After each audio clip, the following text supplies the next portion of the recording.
Yeah, remind the witness.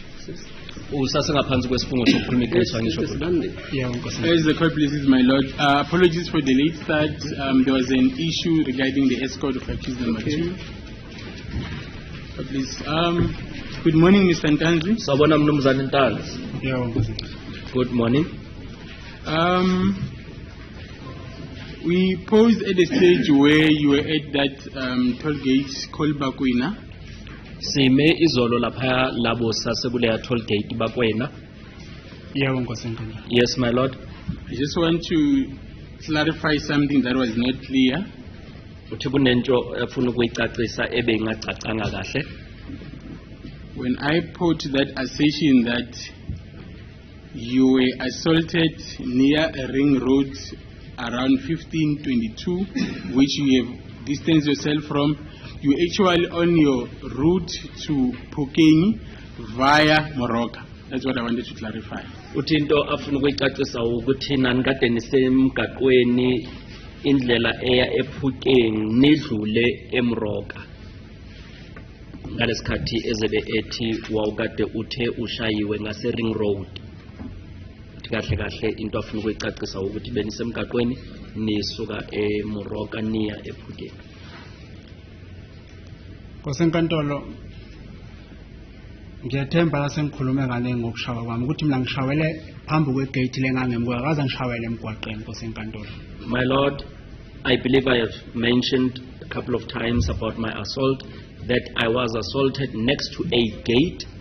I have never been assaulted next to a road. No, I understand. I was just clarifying, Mr. Ntanzi. Uthi uyazwisisa umshushisi bekafuna nje ukucacisa udaba oluthize. Okay. Now let us go back. Just want to take you a little bit backwards Uthi asiye emuva kancane nje. to the 17th of June 2020 at the boardroom. Siye kuyi-17 zika June 2020 laphaya boardroom. So I want to seek clarity on that aspect. Ufuna ukucacisa indaba ethize la. It was your evidence before this court that at some stage, Brigadier Kininda instructed you to strip off your clothes. Ubufakazi bakho uthe kunesikhathi la uBrigadier Kininda wathi wena ukhumule impahla zakho. Yeah, Nkosenkantolo. That is correct. And then did you comply with that instruction? Uye wakhumula. Ngikhumulile ngaphezulu Nkosenkantolo. I took off my top. And that's the stage when Bambena came closer to you to look for tattoos. Kulawo mabhena uye weza kuwe azobheka imibhalo yama-tattoo. Yeah, Nkosenkantolo. That is correct, my lord.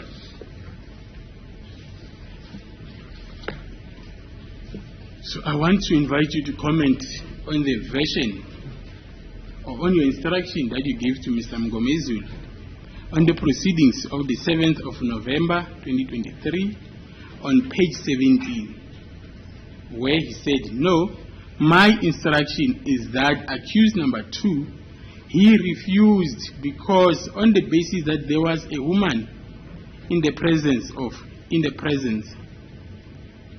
Manje, umnumzana Mngomezulu uthe uma ekhuluma la enkantolo ngeyi7 zika November 2023 wathi ngaleso sikhathi uzebe ucelwa ukuthi ukhulume wena uye wanqaba ngenxa yokuthi kwakade kunomuntu wesifazane khona lapha.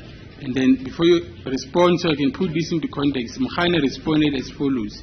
I think accused 2 must tell you the truth, because how could we ask him to disrobe, to take his clothes off when there were people there, when there were women there, where there were people from outside there?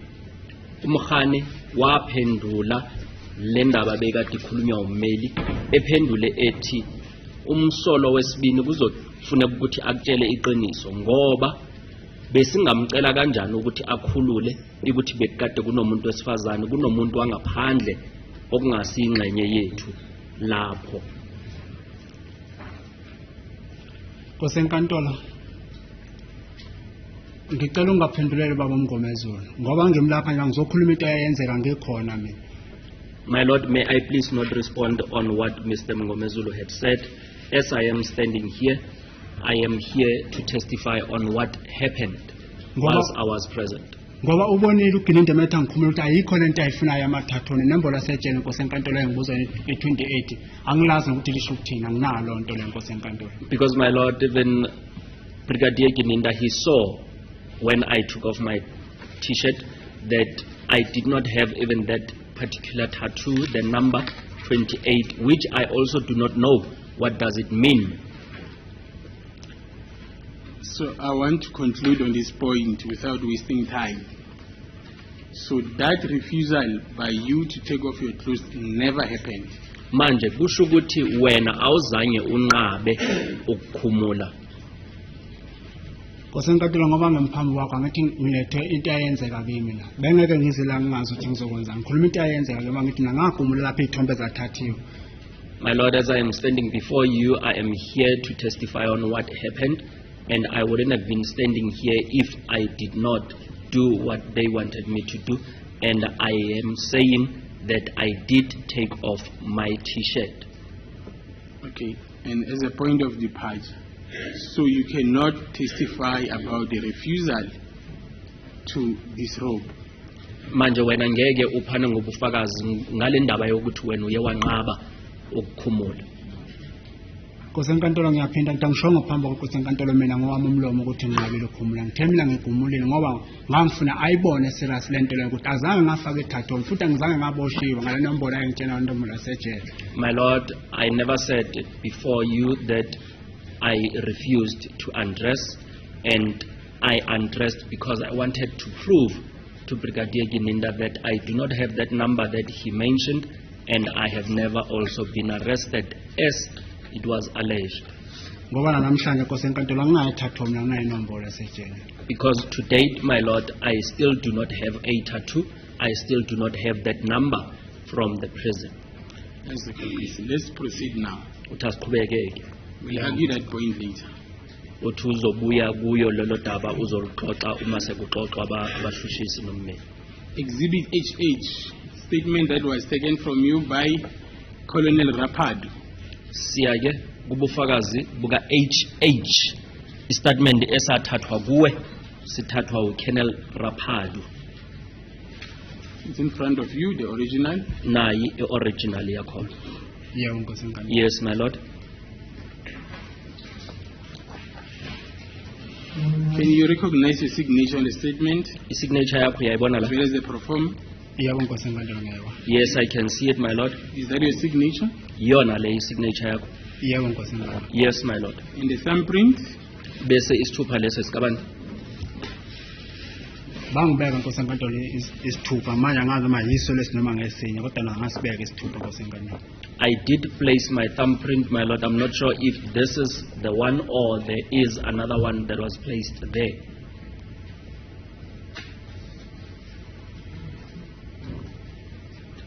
Okay. On the front of the document is dated 19 June 2020. Uthi phambili lana ibhalwe i-19 June 2020. Uyakubona lokho? Yebo Nkosi enkantolo. Yes, I can see that. Time is 10 to 7. Isikhathi mizuzu elishumi ngaphambi kwehora lesikhombisa. Yebo Nkosi enkantolo. Yes, my Lord, I can see that. And then it was the person that contacted Colonel Rapado is Colonel Gininda. Umuntu oye washayela uColonel Rapado ucingo wakade kuColonel Gininda. Angazi Nkosi enkantolo. I do not know, my Lord. Can you dispute that? Ungaphika lokho kodwa? Ngoba ngithi angazi nje angazi Nkosi enkantolo. As I am saying, I do not know, my Lord. And then name of the suspect is Bongani Sandiso Ntanzi. Bese igama lomuntu oyikuthi umsolo Bongani Sandiso Ntanzi. Ngiyabona Nkosi enkantolo. Yes, I can see that, my Lord. Police station is Fosloras, case 63610 of 2014. I-police station, i-Phosphorus, case number 636-10-2014. Ngiyabona Nkosi enkantolo ebhalwe. Yes, I can see that what is written, my Lord. Charges murder in language of suspect is Zulu. Icala ebakuthwesa lona kwakade kuyicala lokubulala wena ukhuluma isiZulu. Yebo Nkosi enkantolo ngikhuluma isiZulu. Yes, my Lord, I am Zulu speaking. And you were currently held at Pretoria North. Wawukade ubekwe esiphoyiseni sase Pretoria North. Uyakubona nalokho? Yebo ngiyakubona ngokubhala lapha. Yes, my lord, I can see it as it is written on that document. Were you kept at Pretoria North on the 19th of June 2020? Nge-19 zika-June 2020 wawukade uvalelwe ePretoria North. Angiyazi igama le-police station because ngikanti bangihlala ama-police station amaningi. Uma bekubhale bona la ayikho into engizothi mina ngenqa babhale bona ngithi kubhale bona kubhala ngami. I do not know the name of the police station which I was kept at, my lord, as I was kept in a couple of police stations. However, if it is written here, there's nothing that I can say as it is being written, my lord. From the 16th of June 2020 until this date, the 19th of June 2020, were you ever taken to a different police station other than Pretoria North? Ukusukela nge-16 zika-June 2020 ukuyofikela nge-19 zika-June 2020 uye wasuswa wayisiwa kwenye police station ngaphandle kwale iPretoria North. Because enkantolo negama le-police station ngiyachaza nje ngangingayazi igama le-police station ngangane ukuthi ngikuphi. Ukube mhlawumbe ayengitshela ukuthi ngikuphi ngabe ngangazi ukuthi ngikuphi ngoba ayikho into ayengitshela mina ngiripotela yona. My lord, even the name of the police station I was not informed of. Therefore, I did not know which police station was I kept in. If I was informed, then I would have kept it in mind. Do you recall yesterday when you gave your evidence, or during cross-examination rather, you said that in the morning of the 19th of June 2020, you went to a certain police station in the morning where they parked and then you sat inside the vehicle? Usakhumbula ukuthi izolo uma uphana ngobufakazi noma uma ubuzwa imibuzo uye wathi ekseni nge-19 niye nasuka naya kwenye ipolice station afika napaka khona. Ngiyakhumbula Nkosi Katola akaze ngilibize igama le-police station. Khona Ye- ukukhishwa kwe-police station ngene emontweni ngizophuma ngoba nguye ongikhiphayo nguye ongivalelayo. Ayikho into engizoyinqaba Nkosi enkantolo. Yes, my lord, I do remember, and I did not mention the name of the police station as I was moved by him, and there is nothing that I could have done as he had instructed me that I should go. Evidence laid in this court is that that particular police station is Moroka police station. Ubufakazi obukhishwe la ukuthi leyo police station iMoroka police station. Le ngahanjiswa kuyo Nkosi enkantolo. Are you referring to the police station which I was taken to, Noma le engalandwa kuyo ekseni. or the one which I was kept at? The one you were taken to. Uthi le ewayiswa kuyo.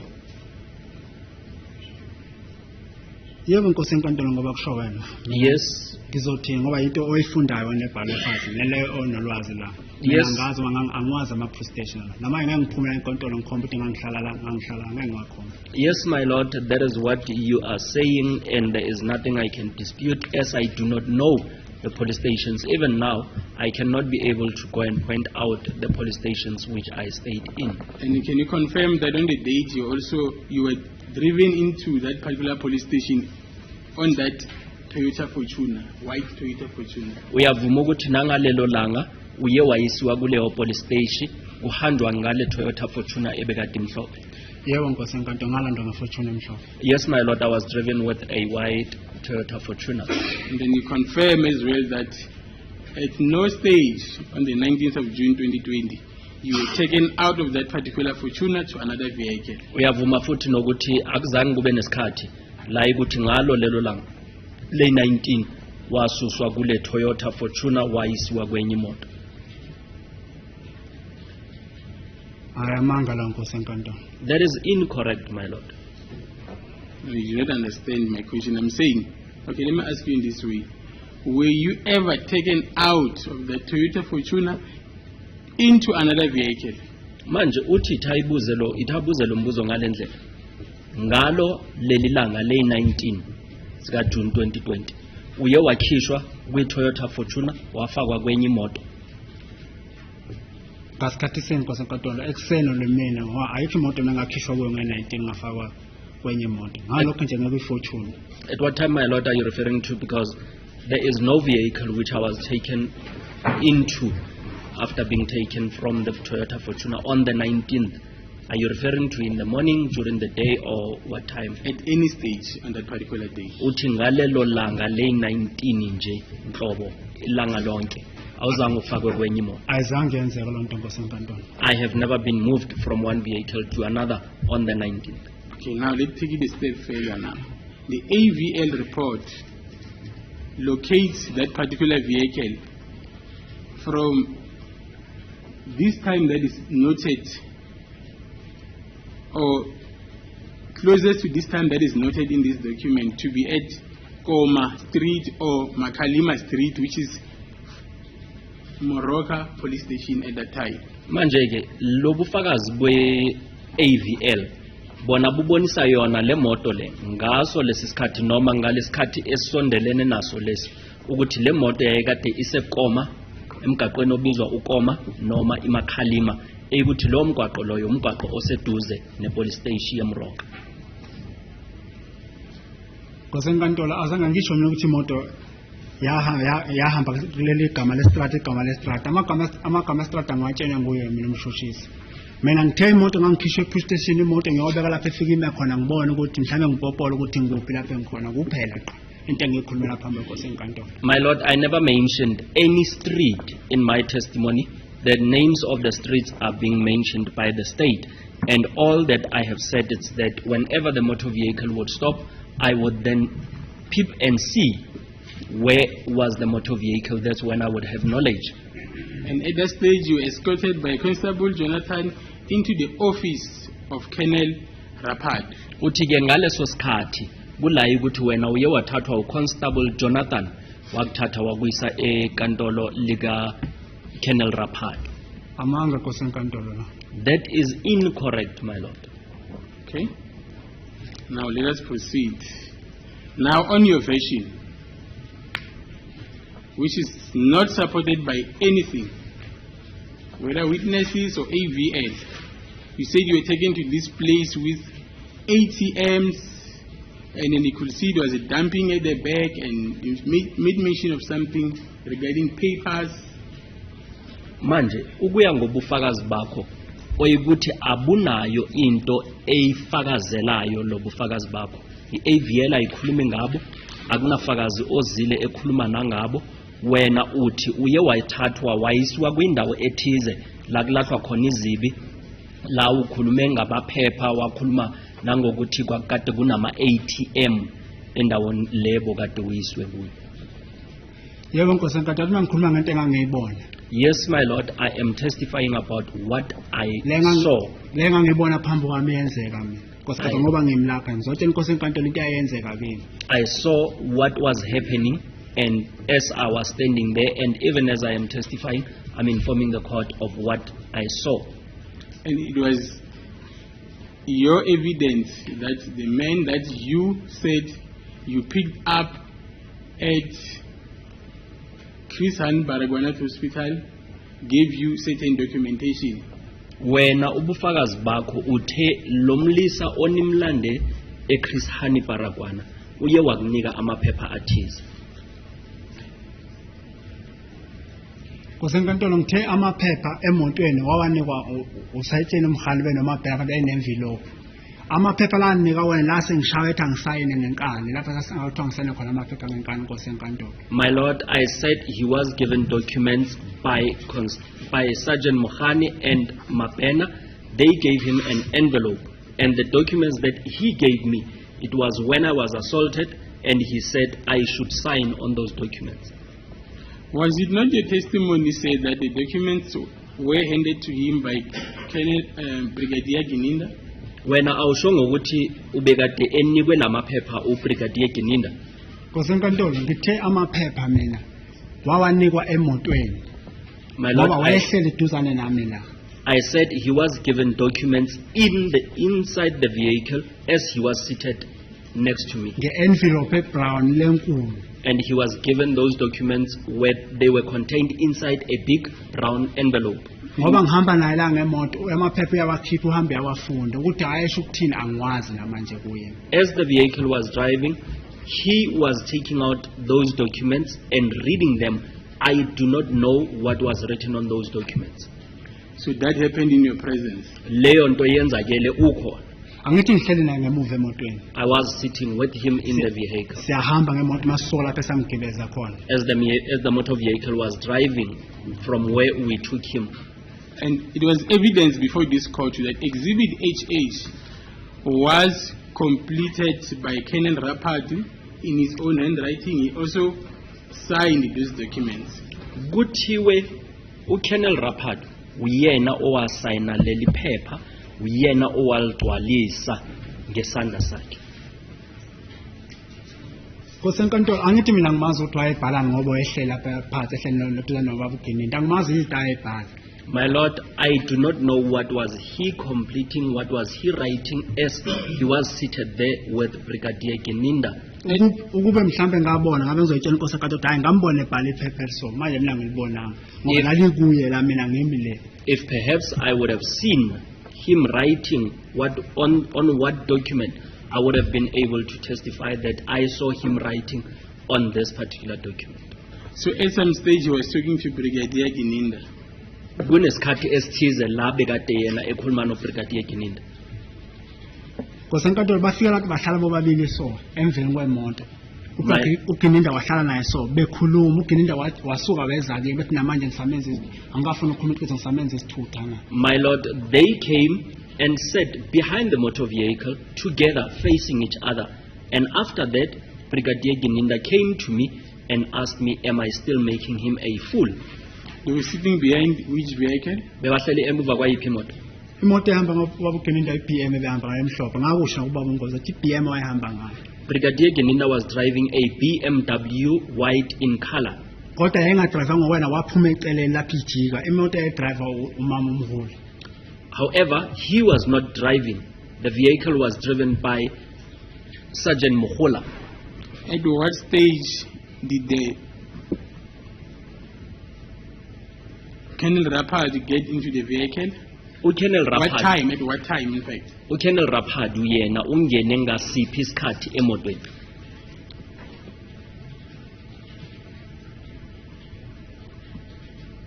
Esibhedlela or sesilapha sasemkhona. This is the court, my lord. My lord, with all due respect to my learned colleague, time and time again, the witness has said, I didn't have time on me, I don't have any sense of time.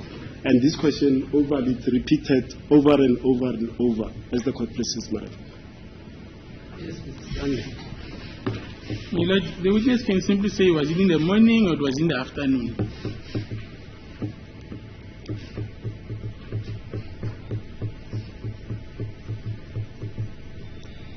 Yeah, proceed.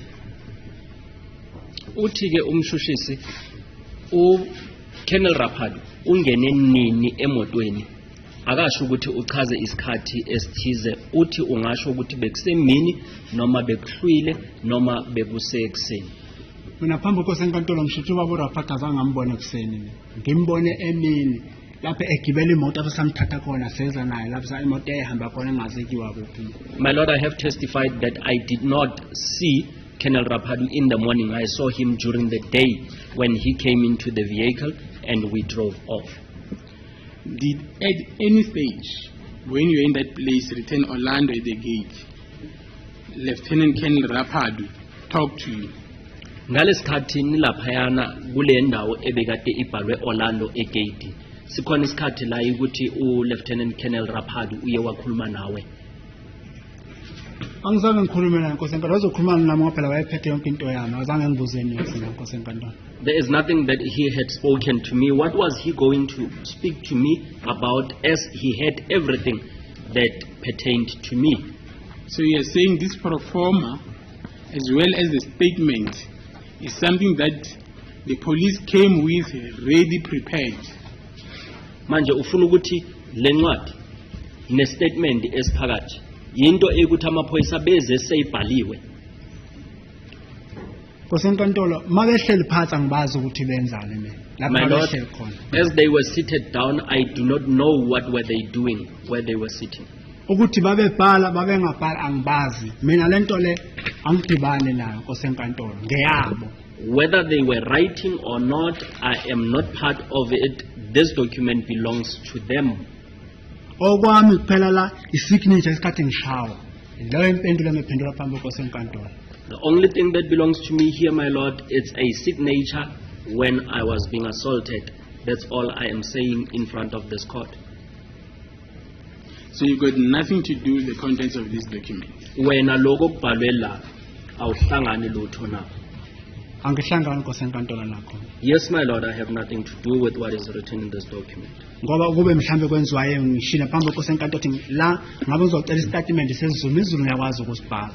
If this document was completed by me, I would have completed the document in Zulu because I am able to write Zulu. Thank you, sir. So as you're being assaulted there, what happened? Njengoba bowulibele ushawa lapha kwenzakeleni? Ngishaywe Nkosi enkantolo kuthiwa mangisayine ngazange ngicela ngisayinele sengizwe ukuthi nampela ngumuntu ungikhathele ngemukele.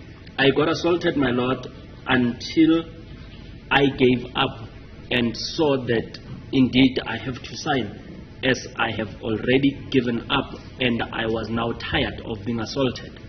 Angisayinanga Nkosi enkantolo ngokuthanda kwami lami. I did not sign freely and voluntarily. And can you describe the nature of assault that was meted out on the day in question? Uthi umshushisi ake uchaze lobushawa okhuluma ngakho kwalelo langa. Nkosi enkantolo ngikhuluma mina ngokufaka uplastic ekhanda Nkosi enkantolo la. My Lord, I am referring to being choked with a plastic being put on my head.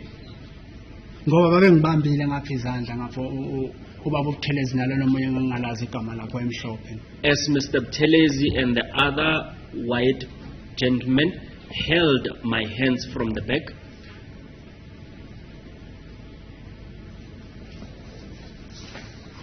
Ngaze ngabona ukuthi angisayini noma vele akekho nomuntu ongapha ngaki maka lokho ufaka uplastic ekhanda ukhisha uthola manje awufuni ngiyakuyeka bekubulala ngizothini mina.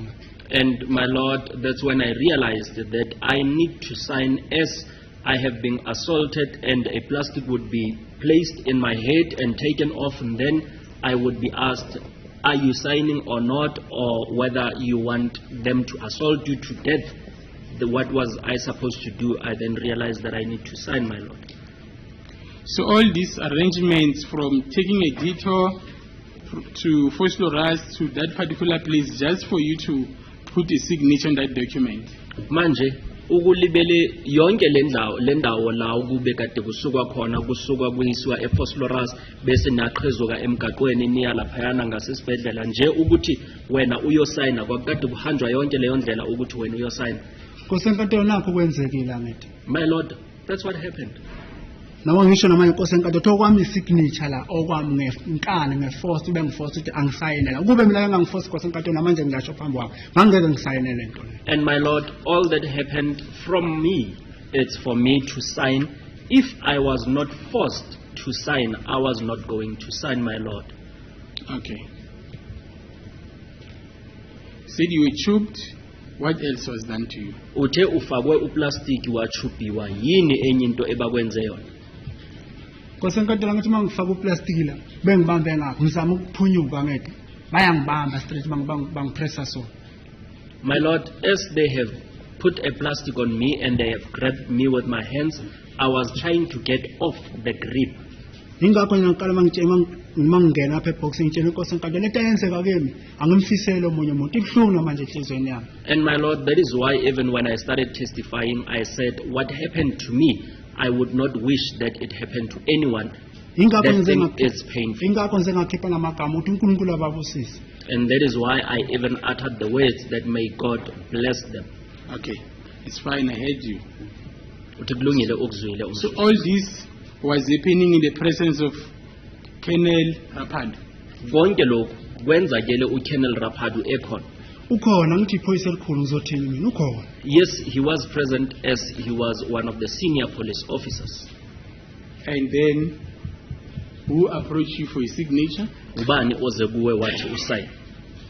Angithi bebe masobelo babugcinile bethi namanje awufuni siyakuyeka bekubulala mangithi ke okay lethana ngisayini uyanginika ngiyasayina ngizothini mina Nkosi enkantolo. They came with Brigadier Gininda and they asked me, are you still refusing to sign or should we let them kill you?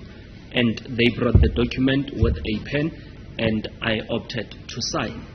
Did Colonel Rapadu utter any words? uKolonel Raphadu yena ikhona into aye wayisho kuwe. uKolonel Raphadu inkosi enkantolo mayebambe iphepha sokukhuluma uGilinde bese ngithi mina hayi lethani ngisayine baye uyanginika ngethu uyakhomba ukuthi sign la sena ayikho into engizoyinqaba inkosi enkantolo mina. My Lord, Colonel Raphadu had the document and Brigadier Gininda was speaking.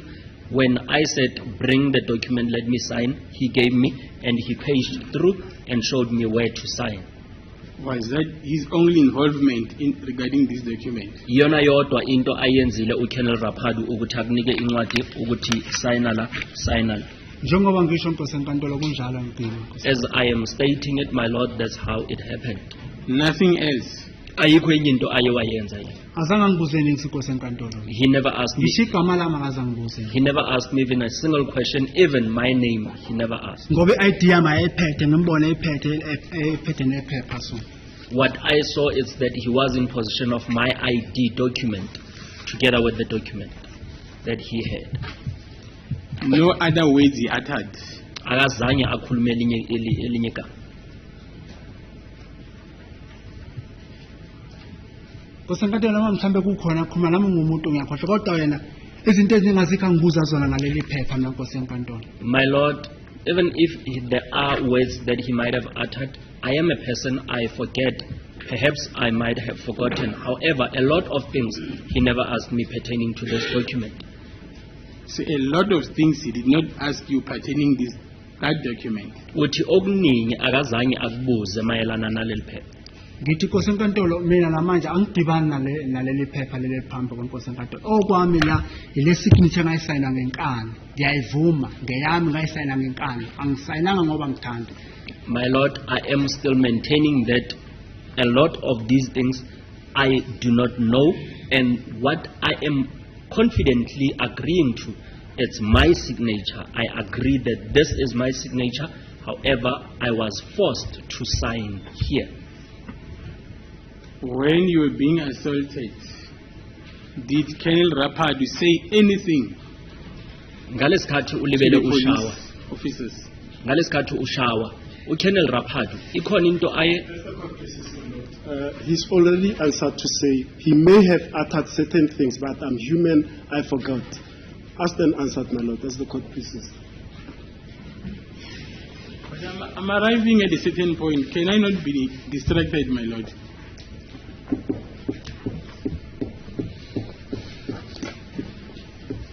A version was put on your behalf that Colonel Raphadu, trying to find the relevant page, said or inquired from the police that were there, considering your condition, that if you were still alive,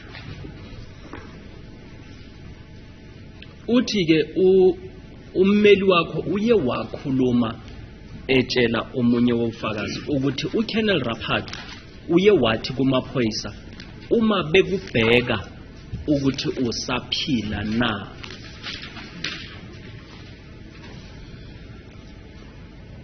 Ngiyethemba inkosi enkantolo akusiyinto ephuma emlonyeni wami leyo. I believe, my Lord, that is not what I said, Akaze ngiyibhekise into phambi kwenkosi enkantolo. as I did not mention it in front of this court. 26 October 2023 on page 18. This what was said to Colonel Raphadu.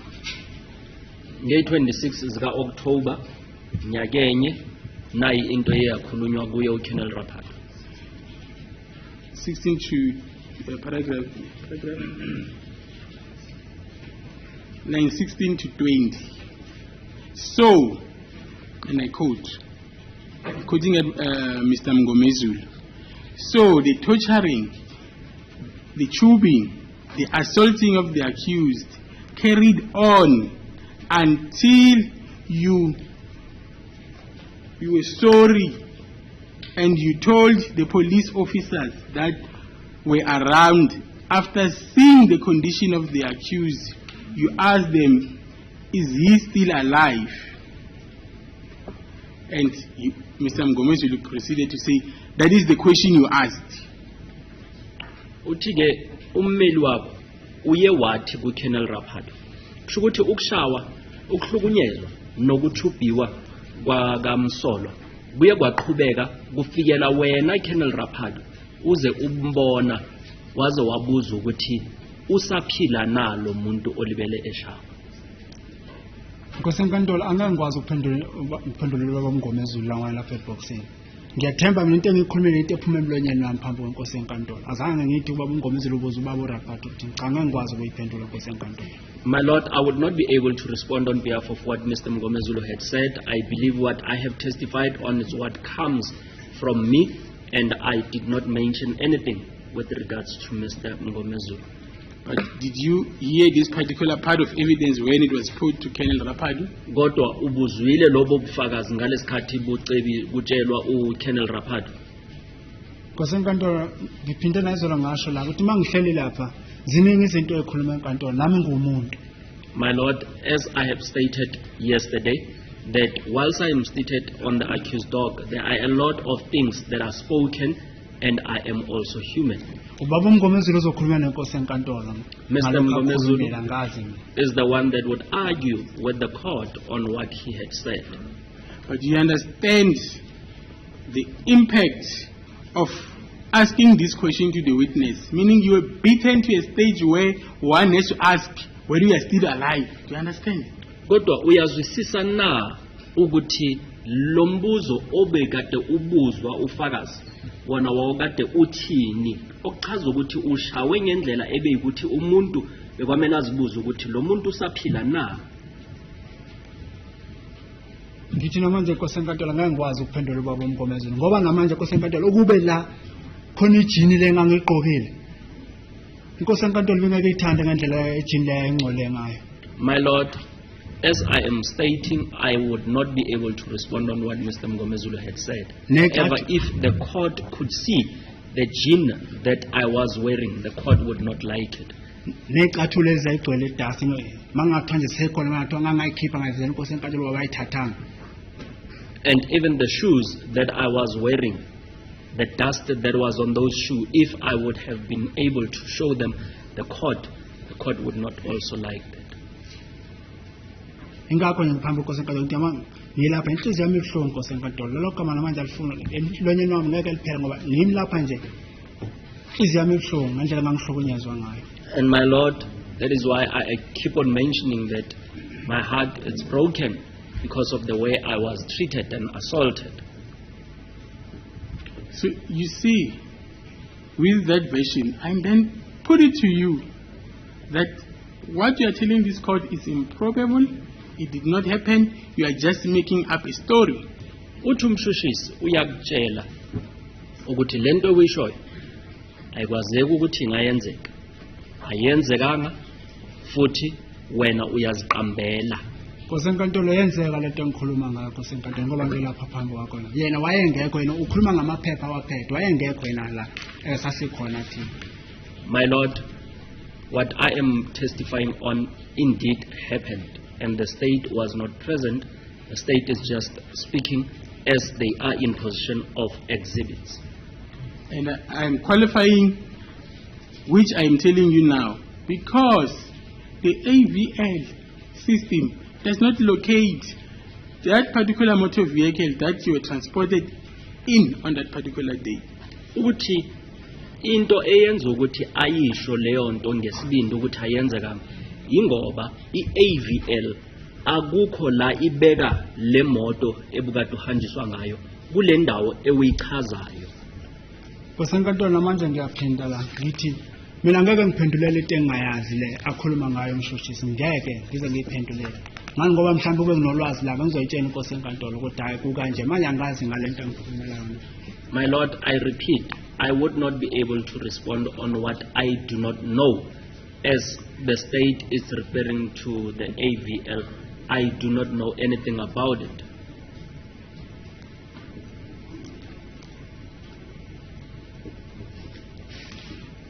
Furthermore, you testified that after that particular place, you were taken to a certain police station. Can you take me through what happened when you arrived at that particular police station?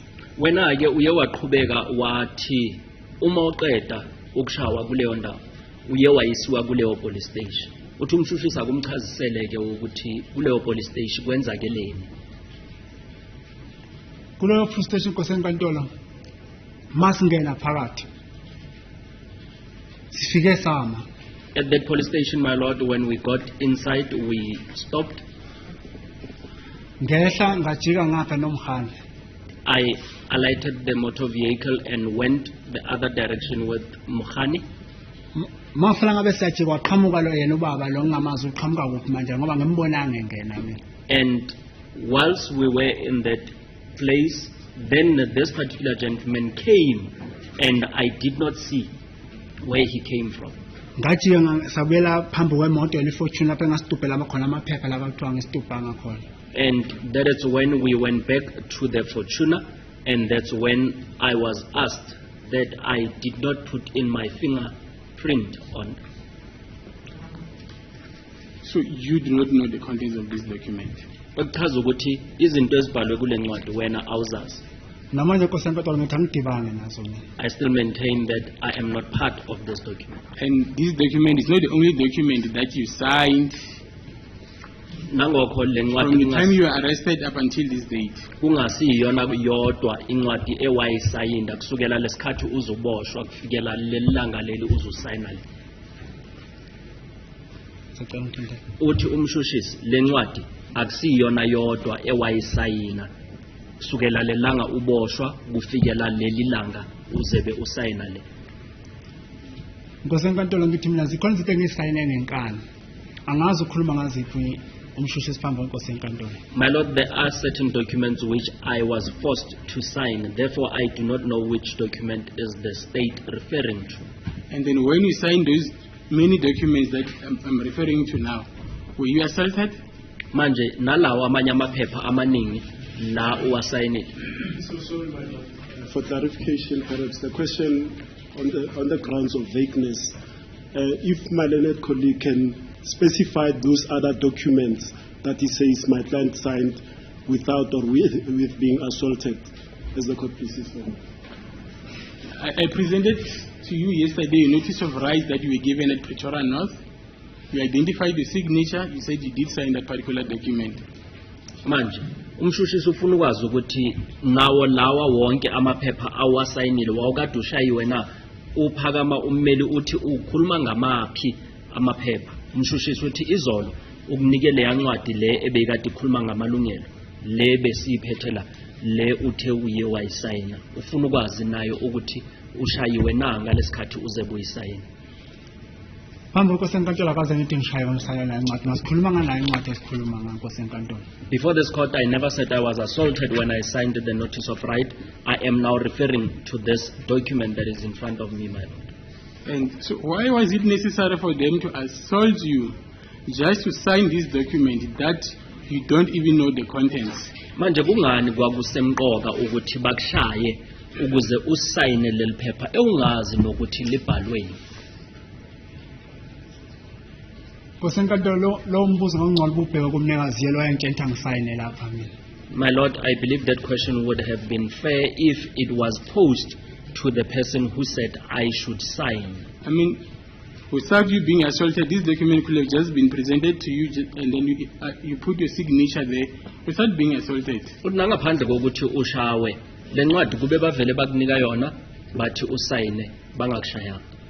Nkosi enkantolo ukube yena lo owabhala le ncwadi wenza yonke lento ukube mhlambe wafunda wangitshela waze wafika ngapha ekugcineni ebese ngitshela ukuthi ngizwile kho ngushoyo mhlawumbe inkosi enkantolo bengizoyitshela okungcono ngoba ngithi inkosi enkantolo mina namanje le ncwadi le angidibane na.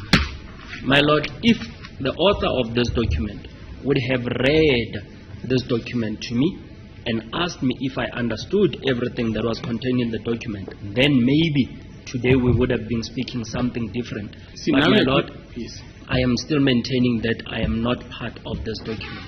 So now you're contradicting yourself.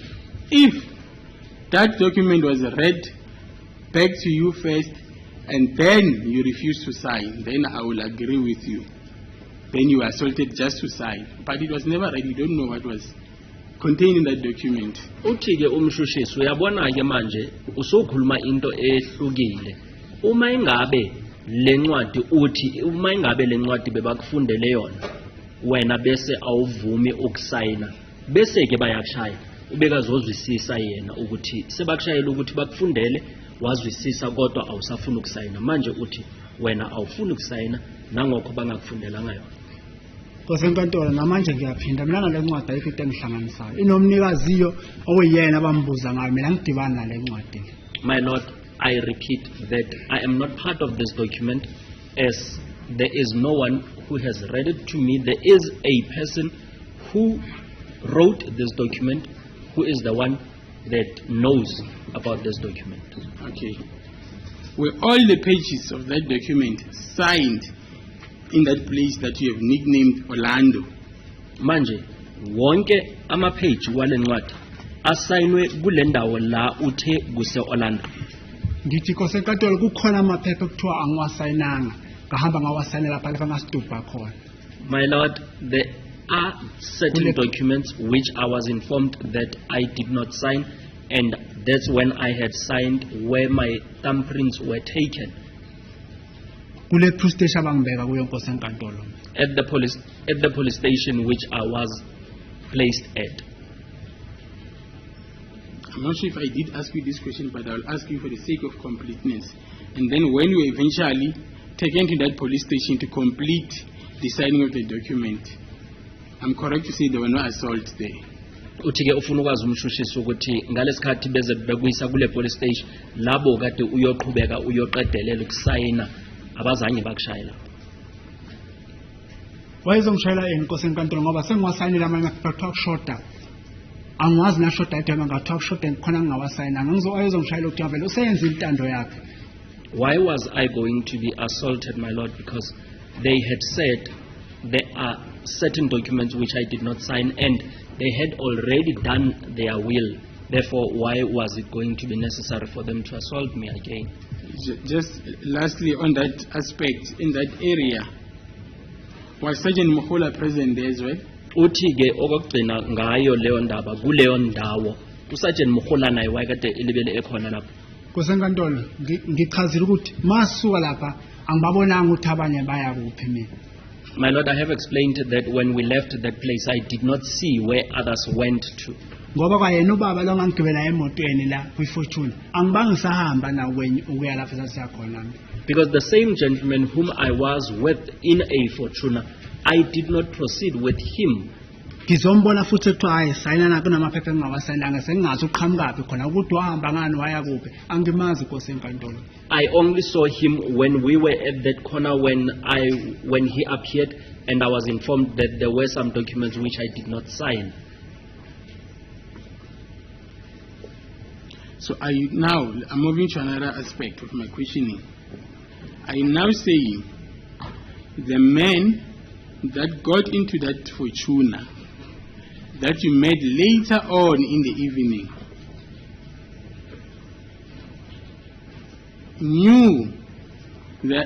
knew exactly what time you were at Morocco earlier on in the morning to note 10 to 7 in the morning? Manje ufuna ukuthi le ndoda ewuthi wena wawukade unayo emotweni yona yayikade yazi ukuthi bowufike ngobani isikhathi eMroka njengoba yena abhale ukuthi ufike ngemizuzu eyishumi ngaphambi kwehora lesikhombisa. Nkosenkantolo into engicabangayo leli phepha libhalwe nguyo lo libhale alibhalwa ngobongane. My Lord, what I think is that this document was completed by whosoever. It was not completed by Bongani. Ukuthi ubhala ukuthini ifuna yena le hayi mina ayikho into engibhalile la ekwami leli phepha Nkosenkantolo isignature namanje ngiyavuma phambi Nkosenkantolo isignature ngiyavuma ngeforce ukuthi kuthiwa mangisayinele. On whatever that person wrote, I do not know.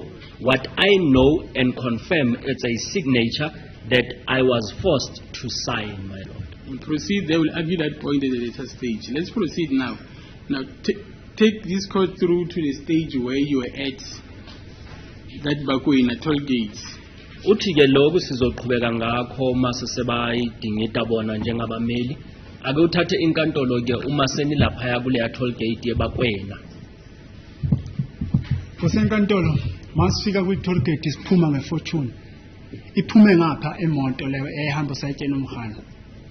My lord, when we got to that toll gate, Wafika wehlisa iwindi wakhuluma nomabhena ngoba imoto zasezimsonje eceleni kancane seyiphumile ku-toll gate zasesimso bakhuluma la ngefastela ngingabeza ukuthi bathini. the Fortuner stopped at the side and there was another vehicle, and then Mukhane and Mabena spoke as Mabena was on another vehicle, and I could not hear what they were saying.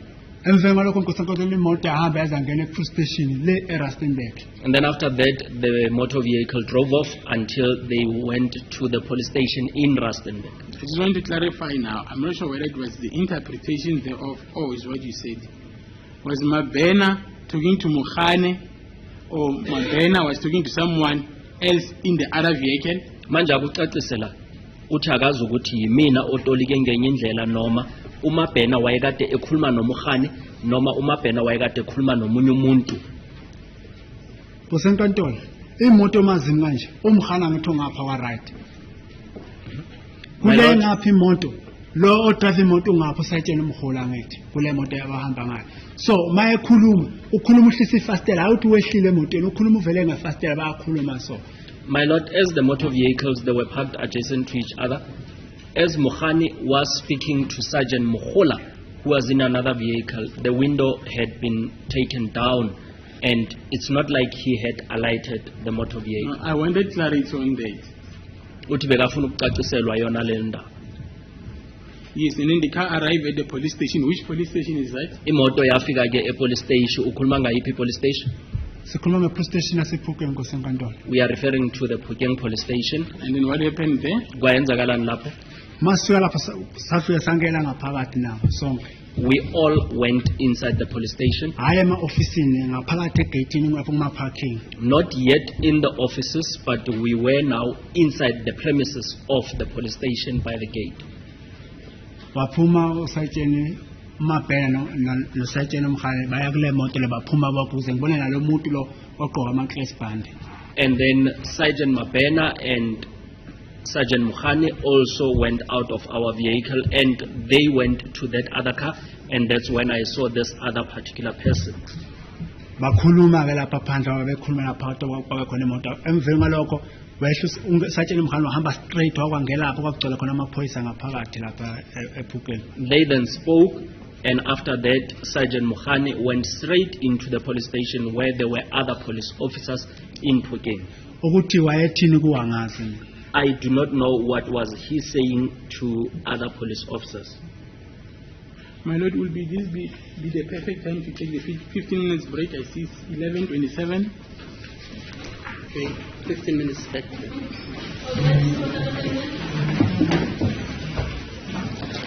As the court, please. Usasingaphansi kwesifungo sokukhuluma iqiniso ngisho bhuti.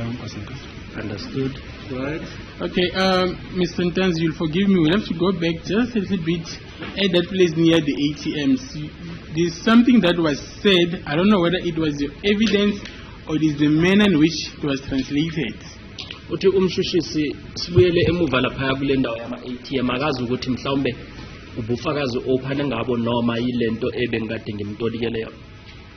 You said at that time you were held by Buthelezi and someone else. Can you describe that person?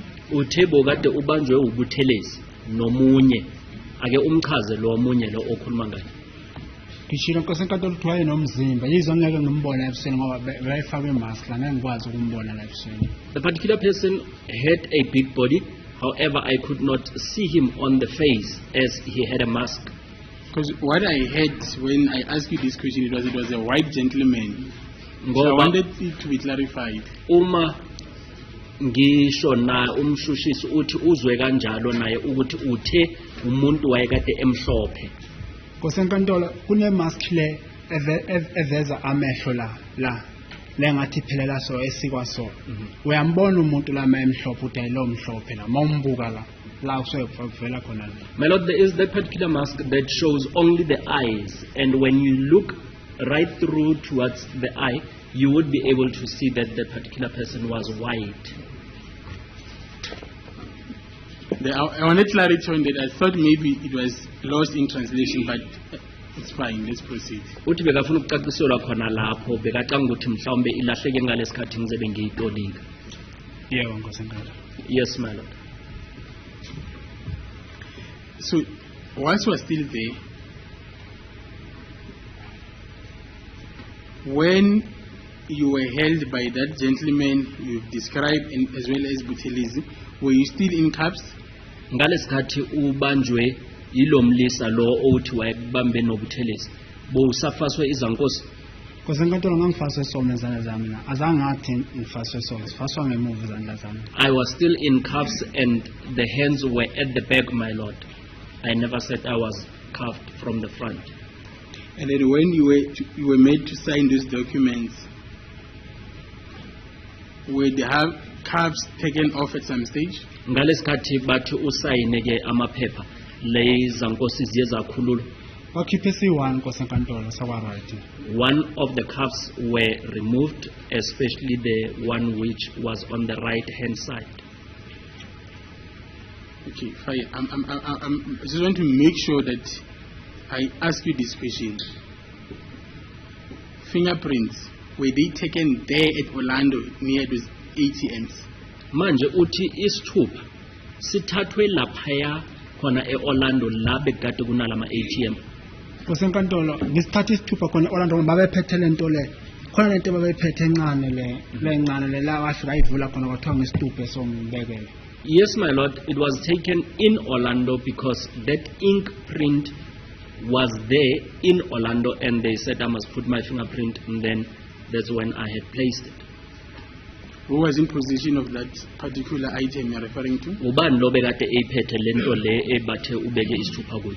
Angithi Nkosi enkantolo mangishawa mina umabheni wafika wayivula phambi kwami ethi ngiyathelisa la beka la ubaba lo ebambela amaphepha la. Mabhena opened it as I was being assaulted and he was in front of me. He opened it and said I must put my thumbprint and then put it on the document.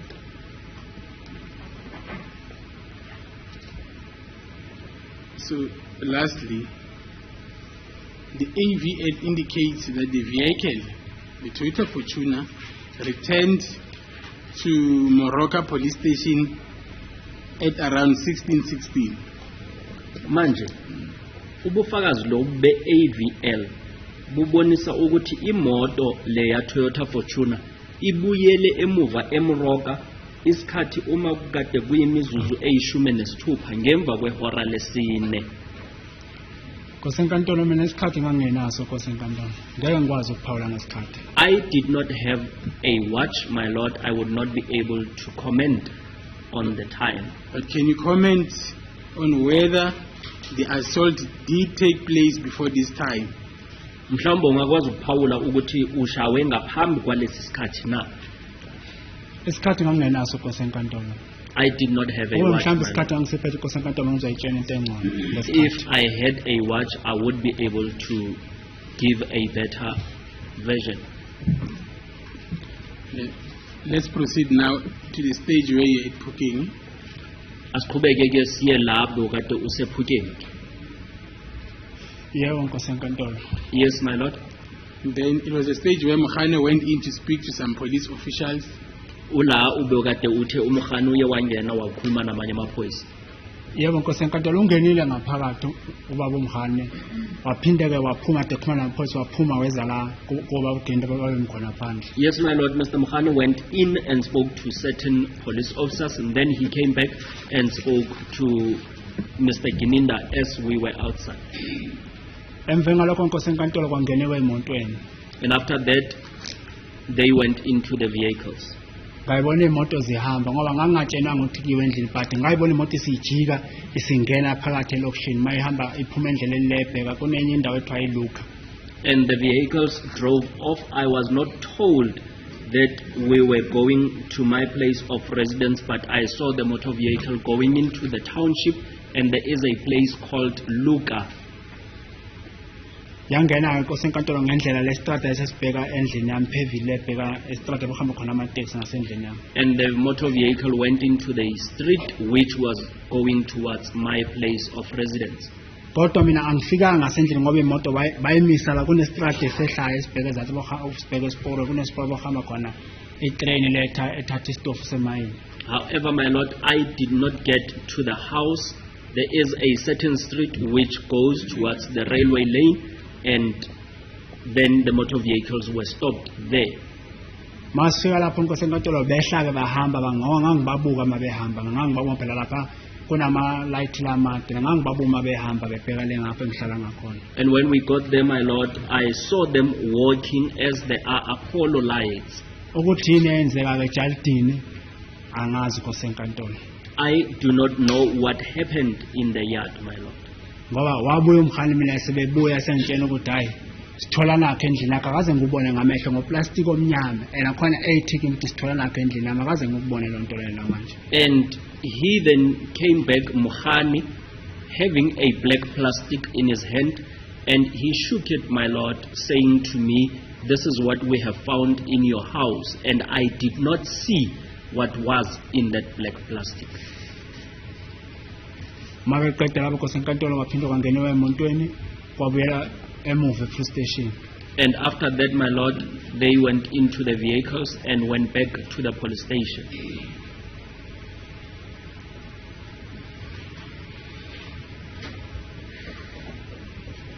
Sergeant Mukhani and Sergeant Mukula testified before this court that when they went inside your house, you were present as well. uSergeant Mukhani noSergeant Mukula bathe bona uma bephana ngobufakazi la bathe uma beya endlini kwakho bokhona nabo. Inkosi enkantolo ngamanga la inkosi enkantolo. Those are blatant lies, my Lord. They indicated that they went inside your house and then they started to search and then they found ammunition. Bathi bona bangenile endlini uma bephuthuza lapha endlini bathola inhlamvu. Ngamanga inkosi enkantolo lona iqiniso lo. That is incorrect, my Lord. And as a result, you are arrested now for the possession of unlicensed ammunition. Bese ke wena kulaye ukuthi uye waboshwa uboshelwa ukuthi wakade uneinhlamvu ezingekho emthethweni. Ngoba kwakushobona inkosi enkantolo kwangasho mina kodwa inhlamvu mina ngiyibonanga namhlanje lo. As they were saying, my Lord, it was not said by myself, and those ammunition, I did not see them to date. And Brigadier Gininda also testified before this court that on the date, on the night in question, he was there. However, he did not go inside the premises.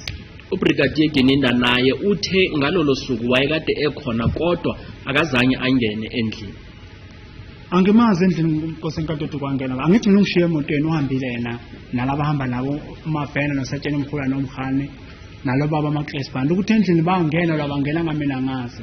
I do not know, my Lord, who went into the house as they had left me in the motor vehicle and they went with the gentleman that was wearing braces. And then he testified further that the suspect went in with the members inside his premises.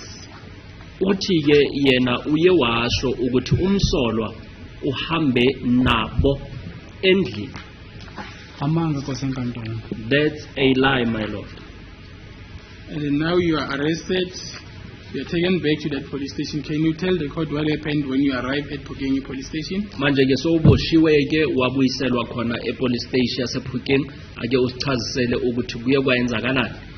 Inkosi enkantolo masifika epolice station bengihlele emotweni behlile yena uSergeant Mkhana ngishele nomabhela kathi wangena ngaphakathi noSergeant Mkhula ngaphakathi lapha ngoba une glass ngangibabwa ngingaphandle imoto eyibuka iglass bengaphakathi ngayo ukuthi yini babeyibhala ngazi inkosi enkantolo.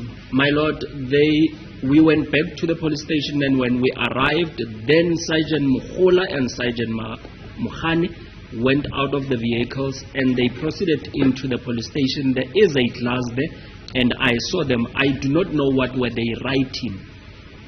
Mayebuya lapho inkosi enkantolo ubuye sekunika nalo iphepha namanje lele ngiliphethe ngithi lona phepha enganikwa lona lokho ngaboshwa lelo wathi nama ngisayine kuleli phepha le. And when he came back, he then presented me with this document which I still have, and that is the document that I'm maintaining that I was given, and I still have it to date, and I was instructed to sign that document. Wangitshela ukuthi ke uyangicharge uthole inhlamvu zesibhamu endlini yami. Ngalokho ngimbuza ukuthi ziphi lezo nhlamvu lezo mina ungikhombise zona manje kaze ngiyibone Nkosi enkantolo. And he told me that I am being charged for possession of unlicensed firearm and unlicensed ammunition, my lord, and I asked him where were those ammunition, as I have never seen them even to date. Okay, let's pause there.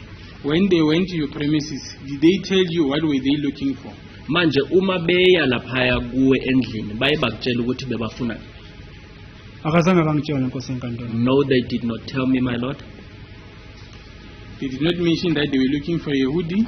Abazange bakutshela ukuthi bebakade befuna hoodie. Lokho Nkosi enkantolo ngokuqala emakhuluma la. I only heard that as it was testified in court. Okay, proceed now. That document was given to you. Qhubeka ke bakunika leyo ncwadi. Maye nginika le ncwadi uMabhena wayithatha wayibuka. And when he gave me this document, Mabena took it and looked at it. Wasengitshela ukuthi leli phepha leli uma ngayanga enkantolo ngomsombuluko kuzoba kuchaza ukuthi ngisho anginacala. Ngathi mina liphi leli linye ngicharge ngalo ngoJune 16. Ngoba phela nalo songichargele angiyile enkantolo. And then he informed me that if I do not appear in court by Monday, then it would mean I was found not guilty. And then I asked him, where is the initial document which I was charged on the 16th of June? Namhlanje Nkosi enkantolo akaze ngiyithola impendulo. And to date, I did not get a response. Was that interaction you had with Mabena ever put to either Sergeant Mkhula or Sergeant Mkhande? Manje le nkulumo le ewube nayo noMabena uye watshelwa na uSergeant Mkhula noma uSergeant Mkhani ngalesikhathi belayo enkantolo. That's an unfair question. Why will it be told to third parties? Because Mabena, who had the interaction with the witness, is deceased. So why will that version be put to Mkhula and Mabena? Do you know if they were not privy to that conversation? As the court proceeds now. Mrs. Wande. But we can't bring Mabena to court to testify. That is the only way to test such a version by people that were there on the date in question. But I'll move along, my lord.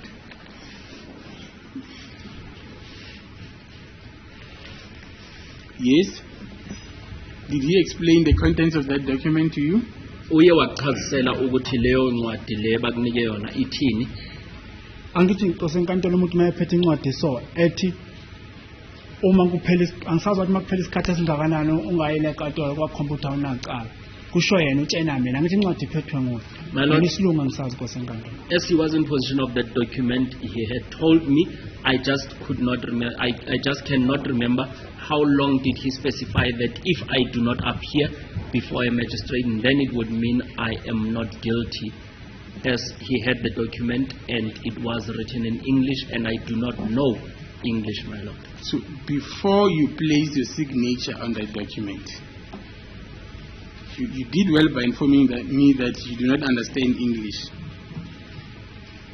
Uthi wenze kahle ngokumcacisela ukuthi awusazi isingesi. Were you forced to sign that document?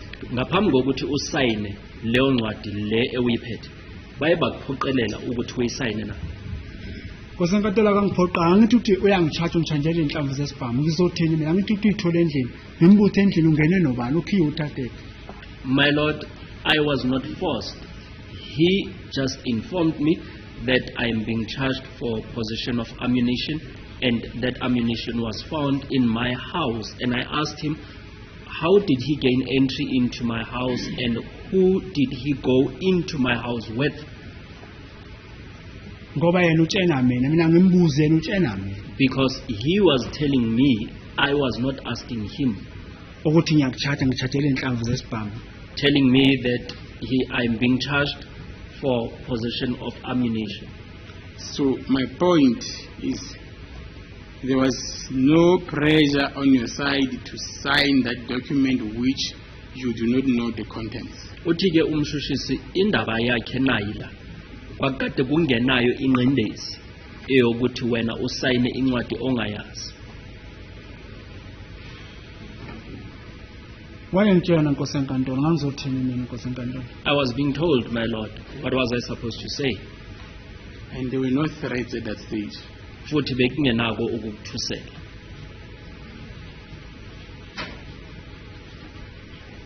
Nkosi enkantolo mangizothi sayina la ngithola into eso endlini yakho ngizothini mina kahle kahle. My Lord, when a document is presented to me and I am instructed to sign that there are things that were found in my house, what was I supposed to say?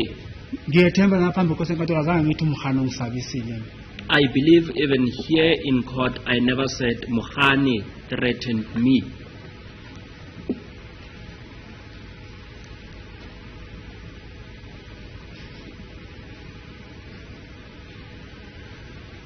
It's fine, let's proceed. Futhi kulungile asiqhubeke.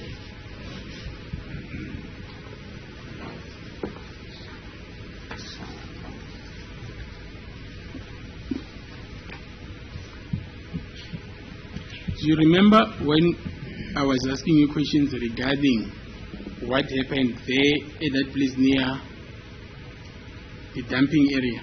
Usakhumbula ngalesikhathi umshushisi ekubuza imibuzo ukuthi kwenzakeleni ngakuleya ndawo la kulahlwa khona izibi. Zimbili indawo sikhuluma ngazo nganoma yipi yokuqala ngicacisa phambi Nkosi enkantolo. There are two areas that we are referring to. Can you please explain to With me which one? ATMs. Uthi le nama ATM. Yebo Nkosi enkantolo. Yes, my Lord. And then when you were made to sign documents that you did not know, Ngalesikhathi beze bebethi usayina amaphepha ongawazi. Ngeke vele Nkosi enkantolo ngasayina amaphepha engawazi mina. Yes, my Lord, I was not going to sign documents which I did not know. I wanted to bring that under attention. Let's proceed now. Now, Mabena gives you that document, and then you sign for it. What happened next? Bese ke uMabhena uyakunika leyo ncwadi leyo wayisayina kwayenzakalani ngemva kwalokho. Nkosi enkantolo ngethemba la phambi kwakho Nkosi enkantolo ngithe umhani wathi indoda sayina la ngithole inhlamvu zesibhamu endlakho angithi usho njalo. My Lord, I believe I have just said Mohani informed me that I should sign as they got ammunition in my house. That's what he said. So leli phepha lelakhuluma ngalo umshushisi angilisayina ngoba akangitshelanga ukuthi yini le. So that document which the state is informing me about, I did not sign because I was not told what was there. Ngoba ngize ngasayina ngenkani ukuze ngibeke signature yami. Because I ended up signing it forcefully. Which document now that you signed? Ukhuluma ngayiphi incwadi ke Angithi manje? ukwenza umzekelo ngendaba yase Nkosi enkantolo benza umzekelo ngendaba yase Orlando ngithi. My Lord, the state was making an example with regards to the place in Orlando. Yes. So which document were you forced to sign? Eyiphi incwadi ebakuphoqe ukuthi uyisayine? Sikhuluma ngencwadi yase Orlando la ngafoster khona. The document in Orlando where I was forced to sign. Okay. Were you ever taken to the police cells at Puking? Uye wayisiwa na emaselini ePhukeng? Akaze ngene emasele Nkosi enkantolo mina. No, I was never placed in the cells in Phukeng.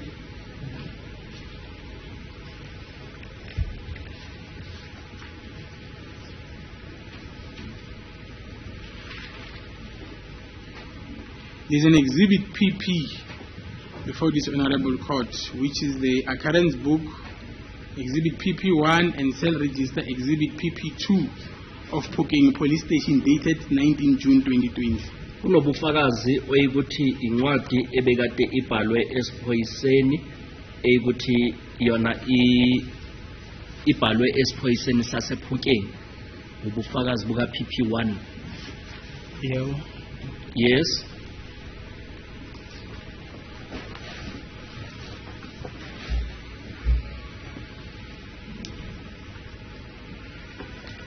And it says at 0040 at Saturday 20 June 2020, suspect detained, Detective Sergeant Mohane of National Cold Case Investigation, detained cell 294 of 0620 Bongani Sandisentanzi on Puking case 118 of 620, possession of live ammunition, notice of rights as per 14A number S09472484, read and explained to the accused and understood and detained with no injuries, correctly detained by Sergeant Mokhane.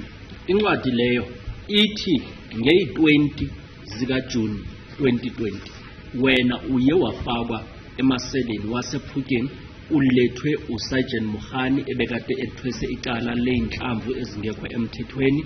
Wena ufakwe khona lapho kulawo masele wawukade ungalimelanga futhi ufakwe ukuyisimo esilungile. Baye baqhazisela amalungelo wakho, wena wathi uyawazwisisa futhi waphinda wawasayinela nawo. Nkosi enkantolo, namanje ngisaphinda akaze ngene emaseleni eRustenburg. My Lord, I still repeat, I was never placed in the cells in Rustenburg. Nkosi enkantolo, masingena lapha nephepha leli anginika lona ngilisayinele ngihleli la wavula umnyango emotweni. Uma benehlele ngaphambili ngasayina azange ngene emaseleni namanje ngiyaphinda lokuphambi Nkosi enkantolo. My Lord, I still repeat that even when we got there, this particular document that I have in my possession, I signed for that document whilst I was inside the motor vehicle and the door was open for me to sign, and Mabena was also seated in that motor vehicle. I never went into the cells. And then the cell register, serial number 294, Bongani Sandiso Ntanzi, confirming that you were indeed detained in those particular cells. Kuthiwa ke iregister yalapha emaseleni yangalelo langa yayikade ibhalwe 294 ethi uBongani uSindiso Ntanzi wayekade ekulawo masele waseRustenburg. Ngamanga lawo Nkosi enkantolo. That's a lie, my Lord. Ngoba Nkosi enkantolo manje ngiyasho lapha ePhukeng ngiyayazi ngicertify khona mhlawumbe ngiyokwenza njenge ID copy certify khona na police station certify kuyo.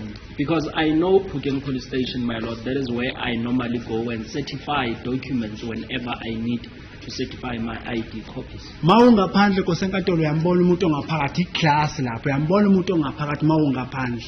When you are outside, you are able to see a person who is inside as there is a glass. Usayitshena umkhano usayitshena umkhulu babebeka amabhuku la behlele etulweni bebhala bona ngibabuka into abayibhala ukuthi babebhala ukuthina ngazi akaze ngene emaseleni Nkosi enkantolo. Sergeant Mokhane and Sergeant Mukhola were seated there. They also had books and they were writing themselves. I was never placed in any cell in Phukeng. And then according to the cell register, you were later transferred to Primrose Subs for detention, Exhibit QQ. Ukuya ngayo le register yasemaseleni asePhukeng ithi yona uye wathathwa ke wayisiwa esiphoyiseni sasePrimrose. Nkosi enkantolo ngilethiwe khona lapha eGola ngazi ukuthi okuyiphi police station kodwa ukuthi mina ngangena emaseleni eRustenburg hayi ngamanga hlaza Nkosi enkantolo. My Lord, I was indeed brought to a police station in Johannesburg. However, I do not know the name of that police station. The fact that I was placed in cells in Rustenburg, those are blatant lies, my Lord. Okay. Before that, at 0045 on the 20th of June, now on Exhibit PP1 again, prisoner transferred to Primrose Subs. Detective Sergeant Mokhane took cell 294 of 620, Bongani Sandiso Ntanzi, as per Phukeng case 118 of 6/2020, possession of live ammunition with no visible injuries, correctly received by Sergeant Mokhane. Kuthiwa ke isikhathi uma bekusele imizuzu eyi-15 ngaphambi kwehora lokuqala ntathakusa ngazo i-20 zikaJune uSergeant Mokhane uye wakuthatha kwakade ikhasi number kwe-1186 yaka-2020 wakuthatha laphayana emaseleni wasePhukeng ebuyisa ePrimrose wena wawukade ungalimalanga. Nkosi enkantolo ngithi into yayibhalwa nguwe ukube mhlambe khona umuntu oweza kimi wazongibuza mina ngangizomtshela mina ukuthi ngishaye. My Lord, that is what was written by him. If there was someone that came to me and asked me, I was going to inform that person that I was assaulted. Manje akekho umuntu ongibuza mina iphoyisa la khona ema police station lazongibona ngoba yonke into amhlose ngikhulume kaningi ngaphambi Nkosi enkantolo ukuthi alikho iphoyisa mina elake langivulela la ngisemaseleni engithola la kuleso police station ngisuke ngeniswa kuye nguye umkhani ongivulela ngiye phakathi. And my Lord, there is not even a single police officer from all the cells which I was placed in that came and opened for me, it was always Mokhane who was placing me inside the cells. What is important from this piece of evidence is that there were no injuries that were noted Uthi in this particular entry. into ebalulekile kuzo zonke izinto ezilibele zikhulunywa lamanje ukuthi akuzange kubhalwe ukuthi wawukade ulimele. Kosenkantolo into engithandayo ukuthi nakaze ngibuze kube mhlambe ngabuza namanje ngabe kubhaliwe mhlambe kube wayithana ngoba kwakubhala yena akazangibuze mina. My Lord, what I like is that I was never asked, and if I would have been asked, then I was going to explain, but none of them asked me. If you were asked to state your injuries, which injuries are you going to state? Kube uye wabuzwa wawukade uzobatshela ngakuphi ukulimala. Ngizobakutshela Nkosenkantolo ngokufaka uplastic ekhanda nanokudla ama-handcuff. Izandla ziyavuvukala Nkosenkantolo mawufaka ama-handcuff. Mawulokhu ushaya ama-handcuff dryer lapha ezandleni. I was going to mention the part that I was choked with a plastic and also show them my wrists that they were swollen, as when handcuffs are placed on the wrist and they are moved from one place to another, they get the wrists get swollen, my Lord. Now let us proceed now. Primrose subs around 4:30. Prisoner received warrant of Samukwena received 1 unit as per Bongani Ntanzi SAP 14-136 of 6/2020 on Pukengi case 118 of 6/2020 SAP 14A as 0947284 from Sergeant Mokhane from National Investigations Pretoria, and then his number is also put there and then he signed. Manje ke kwabhalwa ke uma kufikwa ePrimrose ukuthi isikhathi kwakade kuyimizuzu ema-30 ngaphambi kwehora lesihlanu ekuseni la ukuthi iphoyisa warrant officer uMukwena uyena owafikela kuye wena ulethwa uSergeant Mokhane naye wabhala ukuthi bokade ungalimalanga uma ufika esiphoyiseni sasePrimrose. Kosenkantolo ngicela ukuphinda ngicacise lethu ngoba khona lapha angathazizwana konke. Kosenkantolo mina mangifika mhlambe ngiyongenisiwe police station bengehliswa ngihambe nomkhane straight bengifika ngihlala emotweni nomabhele uMr Mhalo angene ngaphakathi. My Lord, may I please explain, because it seems like we are not getting each other here. Whenever I would arrive at a police station, I would remain in the motor vehicle and Mokhane would then go into the police station. Ukuthi ngaphakathi wenzani angemazi uyobuya ke mesebiza umabhele ethi akangivele ngivulelwe ngimlandele ngemuva ayekuvula lesele ngiyakuya ngene phakathi ukuthi ngangihamba nephoyisa lisebenza khona la azange aqondana nalonto la Nkosenkantolo. And my Lord, I do not know what was he doing or saying in that police station, and then he would later come back and instruct Mabena to take me out of the vehicle, and I would follow them as they are taking me to those cells, and he is the one, Mokhane, who was opening those cells. There is not even a single time when a police officer from that particular police station that came to me or even opened a cell for me. So you're saying the same pattern that happened in Pretoria North also happened at Primrose? Uthi into eyenzakele ePretoria North iqhubeke iyayenzeka nasePrimrose. Kosenkantolo ngithi onke ama-police station uma nakhona lapha eVelile yengize ngaphumela khona ngeyi-1 kaMashi ngiqala ukuyongena eJene Rustenburg 2021 azange avulelwa iphoyisa Nkosenkantolo esebenza khona. I am mentioning all these police stations, even in Valeria, the one which I had to move on the 1st of March. All this pattern was followed. There is not even a single time when when a cell was opened for me by a police officer that works in that police Sunday 2020-06-21 entry was made. Suspect charged Sergeant Mokhane from National Cold Cases Investigation charged 1 black male suspect Bongani Ntanzi for court. Contact his contact number as per SAPS 14-136 06-2020 Pukengi case 118 of 6-2020. kuye kwabhalwa futhi na ukuthi nge-21 zikaJune 2020 uye wayisiwa khona police station ubokade uyiselwa leliyaqala lasephukeni case number 118 yaka June 2020. Angisacela ukuphindela.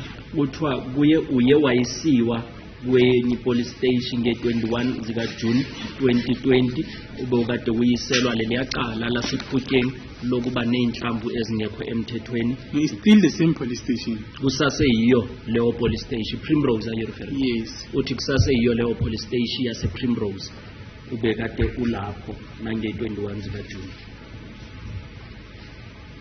Yebo ngiyeza Nkosi enkantolo bayithe efundwa lapho mina ngeke ngiphawula ngento ebhalwe la. Yes, my lord, I hear as that is what is being read. For me, I would not be able to comment on what is read.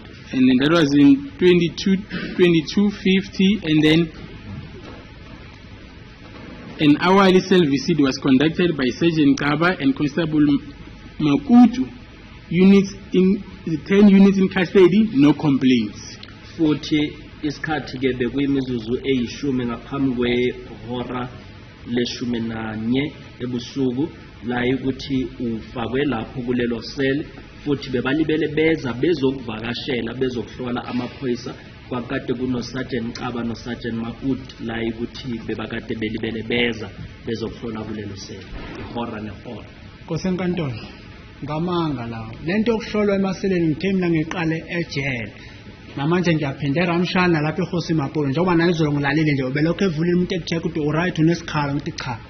My lord, that point of hourly visits is a lie, as I have stated that I firstly started seeing that in prison when I went to a prison in Northwest and even in Hosi Mapolo. Even yesterday, my lord, I was checked. The door was opened and I was asked if I had any complaints and I said no. Then that's when they closed. Azange ngaqondana nalo nto Nkosi enkantolo police station.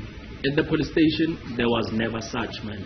In all the police stations that you were kept at. Kuwo wonke ama-police station labo kade uhleli kuwo. Ngikhuluma ngama-police station ayi-4 engihlale kuwo mina. I'm referring to 4 police stations which I was kept at. So all these entries regarding no injuries, no complaints cannot be true.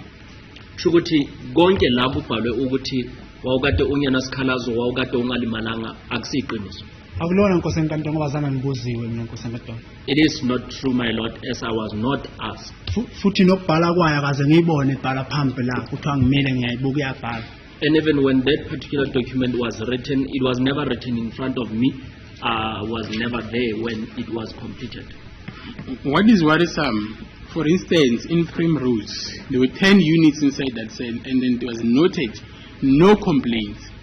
Uthi into eyikuthi iyenza ukuthi umuntu akwa acabange futhi lo muntu loyo abe nento angazibuza yona ukuthi akuzange kubhalwe ukuthi kwakade unesikhalazo nakhona ePrimrose. Nkosi enkantolo ingoba akekho umuntu oweza kimi wazongibuza. My lord, it's because there is no one that came to me to ask me. Namanje Nkosi enkantolo ngoba lo wasejele bengibuza izolo ukuthi ngiright ngathi ngiright kube ngithe kuye ngiyagula. Ngizoqala esibhedlela qala bese ngihlapha ngisho nje ngiqala esibhedlela ngoba ngiyagula. And even now, my lord, as the prison official came and asked me yesterday that I was fine, if I had a complaint and told him perhaps that I'm sick, I was going to firstly be transferred to the hospital, and then when I come to court I would be able to explain that I started at the hospital first. So I'm saying that entry was not only directed to you only, it was directed to 10 other units inside that particular cell. Uthi akusukuthi lokho kakade kubhalelwe wena wedwa. Kunamanye ama-unit ayikuthi wayekade ebhaliwe amanye ayishume khona laphayana e-police station. Mina ngiyibonanga Nkosi enkantolo ngeke ngiphawula ngento engayibonanga Nkosi enkantolo ukuthi ibhalwe kuyiphi indawo ibhalwe kuyiphi office ngeke ngiphawula ngento engayibonanga Nkosi enkantolo. I did not see that, my lord. I would not be able to comment on what I did not see. And these entries were made by independent police officers, independent from the investigations, by putting their names there. Futhi leyo mibhalo iyenzwe amaphoyisa azimele, amaphoyisa angaphenyi kuleli cala.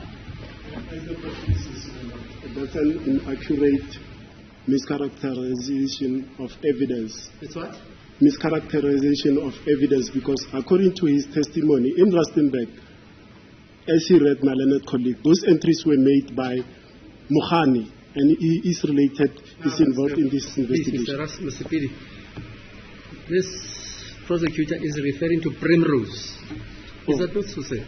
I'm referring to Primrose. Even on the question of Rustenburg, maybe whatever of happened. cooking, it is not Mohani who made those Hello? entries. As the court persists. Yeah. uthi ke umshushisi ukhuluma ngePrimrose ukuthi kubhale amaphoyisa ahlukile, amaphoyisa angaphenyi kule cala. Yibona bekade bebhala ukuthi ulethiwe awulimalanga futhi awunazo izikhalazo. Nkosi enkantolo makaze ngiwabone lawo maphoyisa. My lord, I never saw those police officers. Futhi alikho iphoyisa eleza kimi lazothi lizongibuza ukuthi nginesikhalo na alikho nkosi enkantolo. And there is no police officer that came to me asking me if I had any complaints.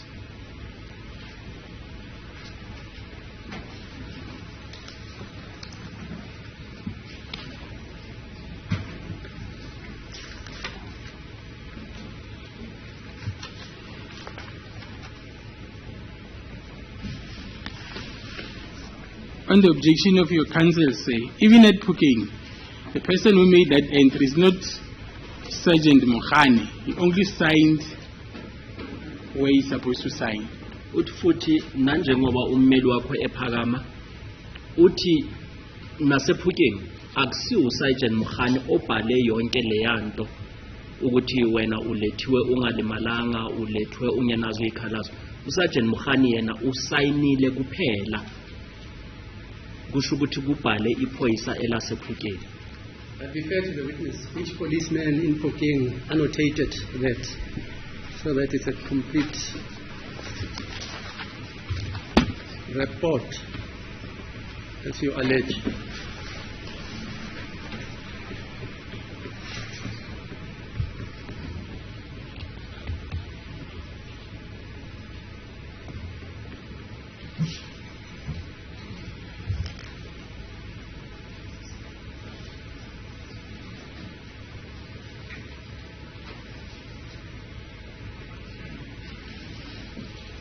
My lord, we will check with the original occurrence book. I'll get back to that point. The extra that I have does not say who is that particular police officer. Okay. Yes. Uthi uzobhekela ukuthi eliphi iphoyisa elibhale le ephukeni bese uyabuya akutshele kodwa usazobheka. Yeah. Now, let's go to the events of the 22nd of June 2020. Asiyeke kwizinto ezenzakele nge-22 zika June 2020.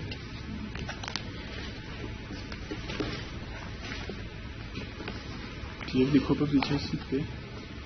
Charge sheet. Exhibit RR.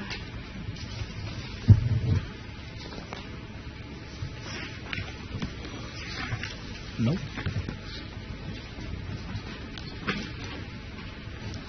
No.